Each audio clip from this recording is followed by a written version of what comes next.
Kalau liquidnya Red Sea kan cuman ada base elemen sama trace elemen.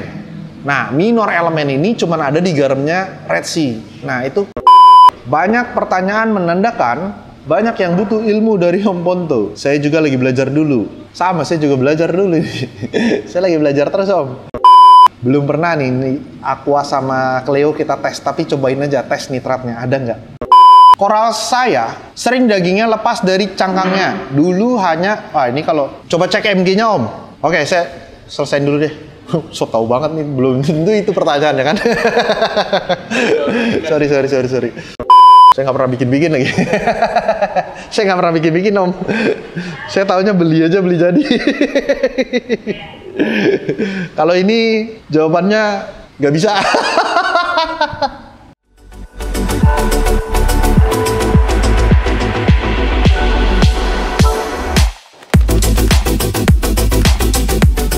Selamat datang di Java Pet and Company.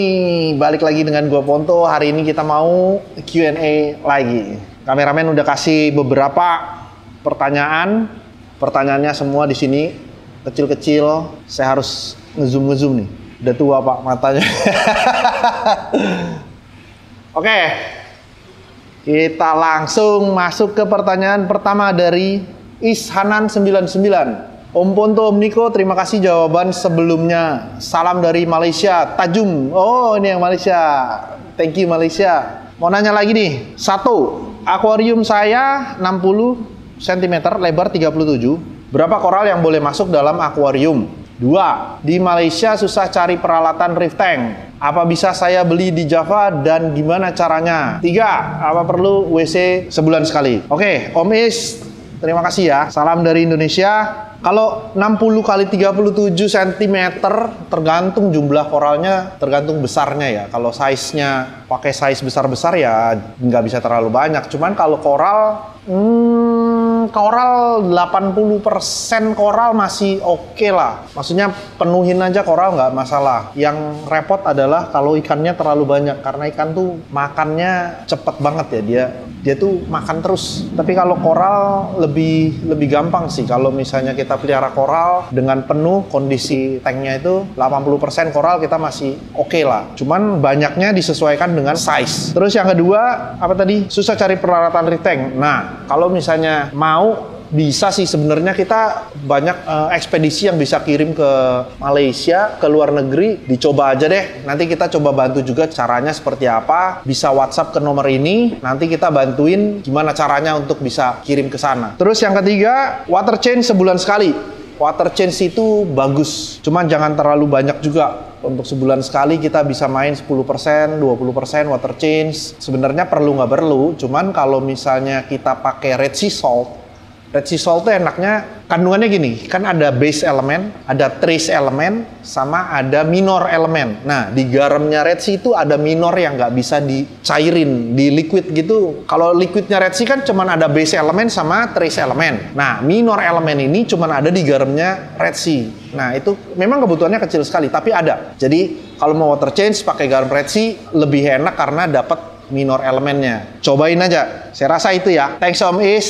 Next. Kenzi Rafael Chan. Om Ponto, tolong dijelaskan penempatan yang benar untuk skimmer dan biopelet. Seharusnya bagaimana disampit? Thanks sebelumnya atas advice Om Ponto. Oke, Om Kenzi, untuk skimmer itu kalau saya biasanya pertama itu kita mekanik. Jadi mekanik itu ada kayak kapas atau filter shock atau filter roll. Setelah itu kalau saya biasanya media bakteri. Jadi media bakteri ini saya kasih biar bakterinya tuh lebih cepat tumbuh karena hasil dari penyaring yang pertama, amonianya nih pasti keduluan nih. Si media bakterinya tuh dapat nih, amonianya tuh diserap dulu nih sama si bakteri-bakterinya. Baru saya taruh si skimmer. Nah, skimmer ini biar sisa-sisa yang nggak keurai sama bakteri, skimmer yang ngurus. Setelah skimmer baru pompa return. Cuman kalau mau dibalik juga nggak apa-apa sih. Cuma kalau saya biasanya begitu, jadi media bakteri dulu, baru si skimmer. Terus tadi kayaknya ada biopelet deh. Nah, biopelet ya, itu seharusnya bagaimana disampit? Kalau mau pakai biopelet, saya sebelumnya skimmer. Jadi hasil pembuangan dari biopelet, itu kan ada lendirnya, biar dimakan sama skimmer. Biasanya saya taruhnya posisinya begitu. Dan posisi running pompanya biopelet tuh cuman jangan terlalu kuat ya. Dia ngegulung aja biar dia bersentuhan, bergesekan si pelet-peletnya itu. Jadi medium aja dia muternya. Oke, saya rasa itu ya jawabannya. Next, Miracle Studio. Banyak pertanyaan menandakan banyak yang butuh ilmu dari Om Ponto. Saya juga lagi belajar dulu. Sama, saya juga belajar dulu. Saya lagi belajar terus, Om. Lagi mau bangun Reef Tank. Ini channel terbaik menurut saya yang baru belajar seperti saya. Thank you, Om Miracle Studio. Cuman ini mana pertanyaannya, woi? Kameramen, ini bukan pertanyaan. By the way, thank you, Miracle Studio. Terima kasih. Subs. Next. Mr. Dimple, Koniko, air Cleo sama air Aqua bisa nggak buat main reef? Kalau bisa, bagus mana air Cleo dengan pH 6,5 atau air Aqua dengan 7,6? Cleo mengklaim bahwa air minumnya air murni, bukan air mineral. Thanks. Sebenarnya bisa-bisa aja, Om. Mau air Aqua, mau air, semua air galon tuh sebetulnya bisa aja. Cuman yang jadi masalah biasanya TDS-nya, level kekentalan airnya. Kalau jenis-jenis yang paling enak itu amidis, karena gini sih, kalau ini air laut karena mineralnya banyak, terus udah gitu kita hampir jarang banget kita ganti airnya. Beda sama air tawar. Kalau air tawar itu kan kita hampir 1 minggu 1 kali, atau 1 minggu bisa sampai 3 kali, atau bahkan kalau akuarium baru 1 hari 1 kali kita ganti air. Cuman kalau misalnya ini kan nggak, paling cepat juga kita sebulan sekali kita ganti air. Kalau misalkan seminggu sekali kita ganti air, itu juga cuman sedikit sekali. Terus kekentalan airnya kita udah plus garam, jadi airnya itu kita udah lebih berat daripada air tawar. Jadi kalau misalnya kita kasih lagi air yang TDS-nya tinggi, jadi lebih kental sih, airnya tuh lebih berat. Kalau untuk water change, ini water change lebih enak sih pakai amidis kalau saya, atau pakai RO yang TDS-nya kurang lebih bisa di bawah 10 deh. Jadi semakin ringan semakin bagus sebetulnya. Dan biasanya kalau misalnya air minum, coba deh tes nitratnya. Belum tentu nitratnya 0 tuh. Kita sih belum pernah tahu ya. Belum pernah nih Aqua sama Cleo kita tes, tapi cobain aja tes nitratnya ada nggak. Ya saya rasa itulah, kita butuh TDS 0 sebetulnya. Dan mineral 0 ya itu juga lebih bagus. Next, Petani Gaul 21. Om Ponto, cara nangkep ikan di tank gimana? Karena sudah banyak koral, jadi takut merusak koral jika tangkap pakai jaring. Ya, jadi kalau misalnya udah banyak isinya, emang agak susah tuh. Itu lumayan butuh, lumayan tricky untuk nangkep ikan. Coba cari deh, jebakan-jebakan ikan. Biasanya kita pancing pakai makanan, terus nanti saat ikannya udah masuk, kita tangkap pakai jebakan ikan bisa. Cuman hati-hati, sekali jebak harus ketangkep. Kalau enggak, ikan itu akan ingat. Saat kita tangkap dan dia miss, nggak kena, dia nggak mau masuk lagi ke kandang jebakan. Jadi butuh waktu lumayan lama, mungkin bisa 1 bulan lebih untuk dia berani masuk lagi. Ya kecuali dia kayak terpaksa ya, cuman nggak tahu deh, kalau dia udah lapar banget, dia udah terpaksa dia harus ngambil makanannya di sana, ya mungkin dia bisa aja masuk. Cuman pengalaman saya, kalau dia udah, kita nggak kena nih, nggak ketangkap, udah miss, dia nggak akan mau masuk lagi. Coba puasain, jangan dikasih makan sehari 2 hari, terus kasih makanan cuman ada di situ. Saat dia masuk baru kita tangkap. Banyak kok kandang-kandang jebakan pakai tempat karantina, box karantina juga bisa sebetulnya. Kita ada box-box karantina kok kayak gini, di Tokopedia ada. Cobain aja pakai itu, kita ikat tutupnya pakai benang, ntar kalau ikannya masuk kita tutup. Biasanya kita ngakalinnya begitu. Atau banyak sih cara-caranya. Kalau misalnya mau, ikan itu akan buta saat tiba-tiba dari lampu yang nyala terus tiba-tiba mati, kita matiin. Jadi saat ikannya ada lagi berenang-berenang di luar, kita langsung matiin lampunya, jebret, gelap total, gulita. Kita bisa serok karena dia akan bingung beberapa menit, dia pasti bingung. Cobain aja. Next, Raffi PS. Om, kenapa tank penuh lumut terus airnya kadang berkabut, kadang jernih? Kalau misalnya lumut udah pasti dari nutrien. Nutrien di dalam sini kan kita pasti ada, karena biotanya juga koralnya butuh nutrien untuk jadi sumber makanannya. Terus kalau lumut adalah hal yang wajar sih. Cuman kalau lumutnya terlalu ekstrim, coba cek apakah nutriennya terlalu tinggi, fosfat nitratnya terlalu tinggi. Apakah sering kasih makannya? Semakin kita sering kasih makan, akan semakin tinggi dia, nutriennya akan semakin banyak. Kalau udah semakin banyak, akan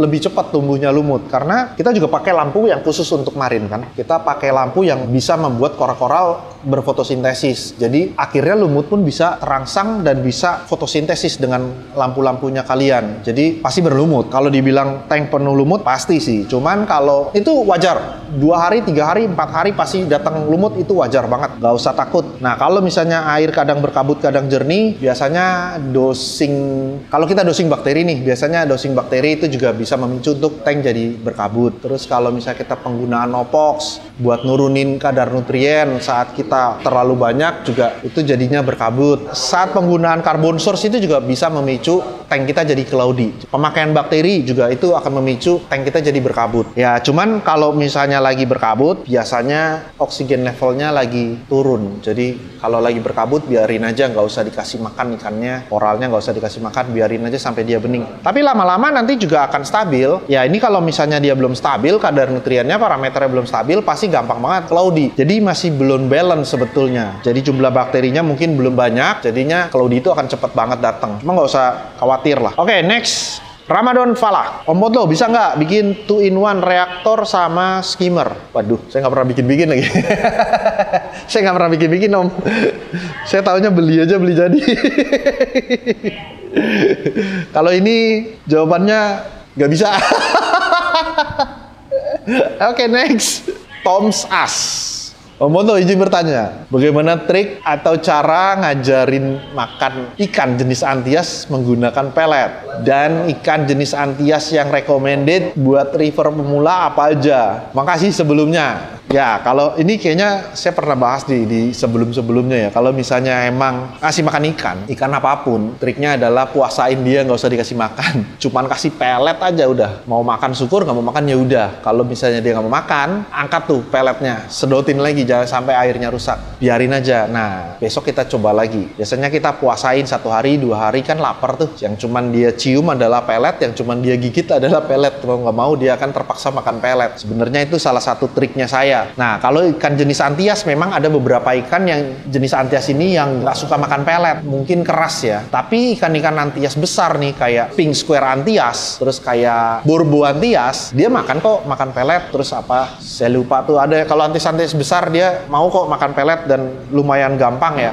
Terus kalau Antias kecil yang recommended yang bisa makan pelet, jenis-jenis Antias mata biru itu gampang. Kita juga ada, kita piara Antias mata biru di galeri dan itu makan pelet semua. Ya, triknya seperti itu. Cobain aja. Next, Tony 666. Wih, ngeri nih. Pak, Bapak. Oke, Pak. Cara merawat anemon susu gimana? Direct feeding atau enggak? Anemon susu itu yang apa ya? Anemon yang warnanya kayak putih susu gitu kali ya? Itu anemon pasir kan? Kita ada nggak? Oh, kita nggak ada lagi. Anemon pasir kan? Biasa kalau yang warna putih itu setahu saya anemon pasir. Taruh aja dia di pasir. Dia biasanya tuh nggak jalan-jalan kalau anemon susu tuh. Dia maunya di pasir aja tuh. Dia jarang banget naik ke kaca-kaca. Beda sama anemon jagung atau anemon yang velvet itu apa namanya? Velvet. Itu sering banget tuh kalau yang pantatnya merah tuh biasanya jalan-jalan mulu. Cuma kalau anemon susu, ya kalau bener ya, ini anemon pasir yang saya maksud nih, yang biasanya pentil-pentilnya ujung-ujungnya tuh ada biru-biru gitu kan. Kalau itu dia di pasir, dia akan stay di sana terus. Kalau mau direct feeding boleh, direct feeding aja. Kasih dia makan seminggu sekali, jangan setiap hari. Kasih aja nggak apa-apa. Kenapa nggak tiap hari? Karena dia punya pencernaan itu lambat banget. Tahu saya semua koral ya, semua koral itu pencernaannya lambat. Jadi kalau misalnya dia saat kita kasih makan hari ini dia makan, biasanya kalau misalnya jenis anemon kita taruh 1 udang full, dia akan masuk semua full, nggak ada yang disisain sama dia, nggak digigit, dia nggak punya gigi. Jadi semuanya ditarik masuk ke dalam, terus kita ngerasa itu udah habis makanannya. Enggak, dia masih proses mencerna makanannya. Tapi kalau besoknya kita kasih makan lagi, dimakan nggak? Makan tetap, akan dia tarik lagi masuk ke dalam. Cuman dia proses di pencernaannya dia itu dia butuh waktu, lambat dia tuh. Jadi kalau misalnya yang terjadi gini, kalau misalnya setiap hari kita kasih makan nih, kasih makan, dia pasti tarik, pasti masuk. Pasti ditelan terus sama dia. Cuman lama-lama pembusukan nih di pencernaannya dia. Kalau dia udah pembusukan, ya siap-siap deh. Biasanya dia muntahin tuh semua. Bisa mati tuh anemon. Jadi kasih dia makan 1 minggu 1 kali udah cukup, atau 2 minggu sekali cukup lah. Lama kok pencernaan dia lambat. Ya saya rasa itulah. Jangan selalu dikasih makan. Memang paling enak sih kegiatan kita kan, interaksinya kan cuma bisa kasih makan ke mereka. Cuman jangan terlalu sering. Lebih enak kita nikmatin aja Pak. Jangan dikobok-kobok. Saya rasa itu ya Pak Tony. Next. Yance. Om Boto dan Om Niko mau nanya, cara menurunkan KH gimana ya? Sudah water change 4 kali, tapi KH masih tinggi dan nggak turun. Sukses selalu, Jafarif. Oke, ya ini memang kalau mau turunin, yang paling susah adalah kalau kita pakai salt, pakai garam ISW ya. Jadi, karena dia udah ada mineralnya, udah ada si KH-nya nih. Cari garam yang KH-nya rendah pertama, kalau mau water change. Jadi, saat kita mau turunin, jadi KH-nya udah di bawah. Itu akan membantu. Terus, stop dosing KH-nya, jangan dimasukin lagi KH-nya. Terus kalau mau pakai natural seawater, pakai NSW, cek kadar KH-nya. Biasanya kalau udah NSW dan apalagi itu udah mengendap, biasanya kadar mineralnya tuh udah pada turun semua. Coba aja pakai NSW. Yang paling penting jangan didosing lagi. Jangan kita water change sama KH-nya yang tinggi juga, sama aja. Kan kalau misalnya garam kan pasti ada beda-beda tuh. Tingkat KHC AMG-nya kan beda-beda. Cari yang paling rendah. Saya rasa itu sih. Thank you Om Yance. Next. Abi Asegaf, salam Om Monto dan tim Java, izin bertanya, tank dan SAM saya terdapat fermented snail dan pertumbuhannya cepat menyebar. Pernah dengan cara manual dicabut tapi masih bermunculan kembali, dan ada saran obat atau ikan untuk membasmi salah satu hama ini. Terima kasih. Aduh, saya ada sih obat untuk membunuh snail, Azuplus Snail Remover. Cuman ini saya harus pastiin dulu dia bisa nggak untuk di air laut. Cuman kalau snail ini, fermented snail ini memang nggak ada predatornya sih, nggak ada ikan yang mau makan dia. Biasanya kalau jenis-jenis predator itu yang di akuarium yang kecil-kecil tuh kita bisa pakai kayak keling kuning. Cuman kalau dia snail, kayaknya sih nggak akan disentuh juga sama dia. Oh, atau coba gini, ini saya cuma nalar aja ya, ini berdasarkan logika aja deh. Saya nggak tahu kebenarannya. Tapi setahu saya ikan puffer itu boleh dicoba sih. Puffer itu kan dia makannya sesuatu yang keras tuh, kayak kerang. Kayaknya mungkin bisa pakai puffer. Karena dia punya gigi tuh. Mungkin dia akan bisa gigit cangkangnya si keong. Cuman ya ini nalar nih, nggak tahu nih. Saya nggak tahu bener, nggak tahu nggak nih. Belum terbukti juga kebenarannya, tapi boleh dicobain. Pakai pufferfish ya, ikan buntel. Coba, cuma ntar jadi masalah lagi karena ikan buntel. Takutnya kalau ada udang, ada cleaner crew udah pasti dia acak-acak deh kalau sama buntel. Tapi cobain aja kalau mau. Ini berdasarkan logika saya aja. Oke, next. Agus Nianto. Om Ponto mau nanya nih, adakah hubungannya skimmer dengan kadar nitrat? Terima kasih Om Ponto, maju terus. Jafarif. Jaya. Thank you Om Agus Tajem. Skimmer dengan kadar nitrat bisa ada hubungannya atau enggak? Saya bilang ada hubungannya. Jadi gini, mungkin saya jelasin secara rasional deh, secara berpikir nalar saya ya. Jadi menurut saya amonia yang akan dimakan sama bakteri itu akan diolah jadi nitrit. Ada bakteri juga yang makan nitrit akan mengolah nitritnya jadi nitrat. Jadi kalau misalnya kita kasih skimmer di mana amonianya akan dimakan sama skimmer, akhirnya amonia yang akan diolah menjadi nitrat itu akhirnya terburu kebuang sama skimmer. Jadinya belum sampai jadi nitrat udah terbuang karena amonia yang dilakukan skimmer adalah dia akan mengambil amonia. Jadi menurut saya itu akan berhubungan. Tapi kalau misalnya kita udah pakai skimmer, terus udah gitu kita kasih makan ikannya juga banyak, sampahnya itu juga pasti akan jadi nitrat sih. Terus makanannya si coral food juga ada nitrat, ada fosfat, karena itu yang dikonsumsi sama mereka. Saya rasa itu ya. Thank you Om Agus ya. Next, Arfi Ramaditya. Thanks sudah jawab Kopondo. Saya menggunakan sulfur 2 minggu nitrat turun dari 100 ke 50 menggunakan saliver. Sulfur kan bener sih. Penggunaan sulfur apa harus digabungkan dengan pur aragonit, dan kenapa bakteri anaerob tidak bisa berkembang di SAM? Oke, Om Arfi, sulfur itu kenapa harus digabung sama aragonit? Karena sulfur itu kan belerang, sifatnya asam. Jadi kalau misalnya kita pH-nya, karena di asam pH pasti turun kan. Kalau pH-nya itu dia udah turun akan menjadi acid. Nah kalau udah acidic akhirnya bahaya juga. Jadi kita harus tambah aragonit itu buat naikin dia punya pH. Jadi pH-nya tuh nggak terlalu rendah. Jadi biar dia netral. Begitu kan? Nah ya itu untuk aragonitnya. Terus kenapa bakteri anaerob tidak bisa berkembang di SAM? Bisa. Bakteri anaerob itu akan berkembang di tempat yang oksigen levelnya tipis. 1, biasanya gelap, nggak butuh cahaya. 2, terus yang ketiga, flow airnya tenang, jadi nggak ngebut. Nah, itu harus dicari posisi mana, chamber mana, atau bikin sekat khusus buat media anaerobik buat berkembang. Bisa kok, cobain. Saya rasa itu jawabannya ya. Thanks Om Arfi. Next, Gel Bogel. Kok ganteng?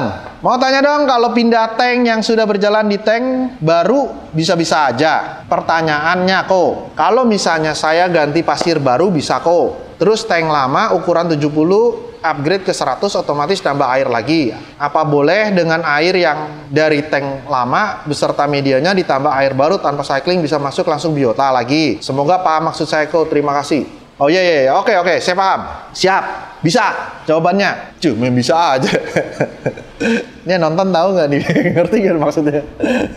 Jadi kalau misalnya mau ganti dari upgrade ya, dari tank 70 ke tank 100 kan otomatis airnya kurang. Medianya juga kita mau tambahin dan pasirnya kurang. Bisa nggak tanpa cycling begitu kan? Sebenarnya bisa, karena kita pakai lagi air yang lama dan supaya dia bakterinya juga kita pakai yang lama. Cuman sebaiknya tunggu sampai dia bening, paling nggak 1 hari deh, 1 atau 2 hari sampai dia bening lagi, baru pindahin biotanya. Jangan langsung pas lagi pindah, biotanya ikut pindah. Waduh, saya sih nggak rekomen, karena takutnya pasti teler semua deh. Terus yang paling, saya pernah bahas deh masalah ini. Kalau misalnya bakteri anaerobik atau bakteri-bakteri patogennya itu pada keluar, akhirnya bisa menginfeksi ikan-ikannya kalian nih. Karena dia sifatnya kan bakteri pengurai. Ikan yang hidup akan diurai. Jadi fin rot, biasanya kondisi begitu, nanti kena velvet dan lain-lain lah. Saya takutnya itu doang, jadi mendingan sampai bersih dulu. Oke, saya rasa itu ya. Thank you Om Gelbogel. Next, Gilang Ramadan. Om Ponto, koral saya sering dagingnya lepas dari cangkangnya. Dulu hanya, ini kalau coba cek MG-nya Om. Oke, saya selesaiin dulu deh. So tahu banget nih, belum tentu itu pertanyaannya kan. sorry. Om Ponto, koral saya sering dagingnya lepas dari cangkangnya. Dari dulu pakai garam BT tanpa dosing Big 3. Koral tetap dagingnya lepas dari cangkangnya. Terus coba pakai Big 3. Alhasil koral juga tetap kayak gitu lagi. Hasil test kit MG 1350 tuh kan, MG-nya kurang kan. CA 450 KH8, nitrat 25, fosfat WC rajin seminggu sekali. Mohon sarannya Om, tambahin MG. Jadi biasanya penyerapan MG-nya kurang, akhirnya koral itu jadi gampang lepas. Tahu saya gitu ya. Ya tapi koreksi kalau saya salah. Saya cuma bagi pengalaman apa yang biasa saya hadapin aja. Cuman setahu saya kalau misalnya emang koral itu dagingnya gampang lepas, MG-nya coba main di 1380 sampai 1400 deh. Coba main di 1400 kayaknya enak deh. Terus apalagi sih pertanyaan cuma itu doang kan? Ya saya pikir itu.